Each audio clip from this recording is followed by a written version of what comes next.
الحمدللہ والصلاة والسلام علی رسول اللہ۔ اللہ سبحانہ و تعالیٰ نے قرآن مجید میں جہاں نماز کی حفاظت کا حکم دیا وہاں ارشاد فرمایا اعوذ باللہ من الشیطان الرجیم حافظوا علی الصلوات والصلاة الوسطی، نمازوں کی حفاظت کرو اور خاص طور پر درمیانی نماز کی۔ یہ درمیانی نماز سے کیا مراد ہے؟ رسول اللہ صلی اللہ علیہ وسلم نے خود بیان فرمایا کہ اس سے مراد عصر کی نماز ہے۔ نمازیں تو ساری اس لائق ہیں کہ ان کی حفاظت کی جائے، وقت پر ان کو ادا کیا جائے، پابندی سے ادا کیا جائے، لیکن اس آیت کریمہ سے ہمیں پتہ چلتا ہے کہ نماز عصر میں ایک خاص بات ہے کہ اللہ سبحانہ و تعالیٰ نے باقی نمازوں کا عمومی طور پر حکم دینے کے بعد عصر کی نماز کا الگ سے ذکر کیا کہ باقی نمازوں کی تو حفاظت کرنی ہی کرنی ہے، خاص طور پر عصر کی نماز کی تم نے ضرور حفاظت کرنی ہے۔ اہل علم نے اس کی وجہ یہ بیان فرمائی ہے کہ عصر کی جو نماز کا وقت ہوتا ہے یہ دن کا چونکہ سینٹر ہوتا ہے، درمیان ہوتا ہے، ہر شخص اپنے کاروبار وغیرہ میں دنیا کی مصروفیات کے اندر مشغول ہوتا ہے، تو اپنے کام کاج کو چھوڑنا اور پھر نماز پڑھنا یہ بڑا مشکل کام ہے، تو اس لیے اللہ سبحانہ و تعالیٰ نے باقی نمازوں کی حفاظت کا حکم دینے کے ساتھ ساتھ خاص طور پر عصر کی نماز کی حفاظت کا حکم دیا ہے۔ احادیث مبارکہ میں بھی عصر کی نماز کو ادا کرنے کی خاص اہمیت بیان کی گئی ہے، اور جو عصر کی نماز کو چھوڑ دیتا ہے، اس کو وقت سے مؤخر کر دیتا ہے، اس کے لیے وعید بھی بیان ہوئی ہے۔ صحیح مسلم کی حدیث نمبر 830 میں اللہ کے رسول صلی اللہ علیہ وسلم نے ارشاد فرمایا ان هذه الصلاة اردت على من كان قبلكم فضيعوها فمن حافظ عليها كان له اجره مرتين۔ فرمایا جو عصر کی نماز ہے یہ تم سے پہلی امتوں پر بھی پیش کی گئی تھی، لیکن انہوں نے اس کو ضائع کر دیا، عصر کی نماز کو پابندی سے ادا نہیں کیا، اس کو اس کے وقت سے مؤخر کر دیا، تو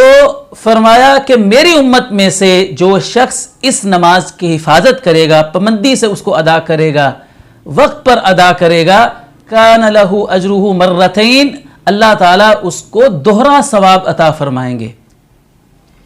تو یہ فضیلت ہے عصر کی نماز کی باقی نمازوں کے مقابلے میں کہ جو مسلمان عصر کی نماز باقاعدگی سے اور وقت پر ادا کرتا ہے، اس کی حفاظت کرتا ہے، اللہ تعالیٰ اس کو ڈبل ثواب، دوہرا ثواب عطا فرمائیں گے۔ عصر کی نماز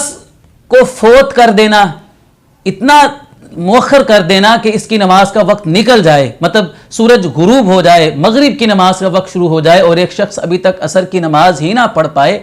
تو ایسے شخص کے لیے اللہ کے رسول صلی اللہ علیہ وسلم نے وعید بیان فرمائی ہے الذی تفوتہ صلاۃ العصر کانما وطر اہلہ ومالہ، جس شخص کی عصر کی نماز فوت ہو گئی اس کا اتنا نقصان ہو گیا گویا کہ اس کا گھر بار لٹ گیا۔ یعنی ایک مسلمان کو جتنا ڈر اس بات سے لگتا ہے کہ اس کا گھر بار سب کچھ لٹ جائے، تباہ ہو جائے، اس سے زیادہ خطرہ اسے اس بات کا ہونا چاہیے کہ کہیں اس کی عصر کی نماز کا وقت نہ نکل جائے۔ یہ تو تھا اس شخص کے بارے میں جو عصر کی نماز کو مؤخر کر دیتا ہے، اس کی نماز فوت ہو جاتی ہے، بعد میں وہ بھلے اس کی قضا بھی دے دے، لیکن وہ اس حدیث میں بیان کردہ وعید کا حقدار جو ہے وہ بن جاتا ہے۔ لیکن جو شخص سرے سے عصر کی نماز پڑھتا ہی نہیں ہے، ایسے شخص کے بارے میں نبی کریم صلی اللہ علیہ وسلم نے فرمایا من ترک صلاۃ العصر فقد حبط عملہ، جس شخص نے عصر کی نماز چھوڑ دی اس کے عمل برباد ہو گئے۔ کیا مطلب؟ کہ جو شخص عصر کی نماز چھوڑ دیتا ہے جان بوجھ کر، اس کے سارے عمل برباد ہو جاتے ہیں۔ عمل کے برباد ہونے کا مطلب یہی ہے کہ اللہ تعالیٰ اس کے اعمال کو قبول نہیں فرماتا، اس پر اجر و ثواب اس کو عطا نہیں فرماتا۔ یہ الفاظ اللہ تعالیٰ نے شرک کے بارے میں بیان فرمائے ہیں۔ نبی کریم صلی اللہ علیہ وسلم کو مخاطب کرتے ہوئے فرمایا لَإِنْ أَشْرَكْتَ لَيَحْبَطَنَّ عَمَلُكَ، اے میرے محبوب نبی اگر آپ نے شرک کیا تو آپ کے سارے عمل برباد ہو جائیں گے۔ تو وہی حبت کا لفظ جو ہے وہ اس حدیث میں بیان ہوا ہے کہ جو شخص عصر کی نماز چھوڑ دیتا ہے اس کے سارے عمل ضائع ہو جاتے ہیں۔ تو اس لیے ہمیں جہاں باقی نمازوں کو پابندی سے ادا کرنا ہے، ان کا اہتمام کرنا ہے، وقت پر ادا کرنا ہے، تو خاص طور پر عصر کی نماز کا اہتمام کرنا ہے، اس امید کے ساتھ کہ اللہ تعالی ہمیں اس کا دوہرا اجر عطا فرمائے گا، اور اس وعید سے بچتے ہوئے جو اللہ کے رسول صلی اللہ علیہ وسلم نے بیان فرمائی ہے کہ عصر کی نماز کو چھوڑ دینے والے کے سارے عمل ضائع ہو جاتے ہیں۔ اللہ سبحانہ و تعالی ہمیں عمل کرنے کی توفیق عطا فرما دے۔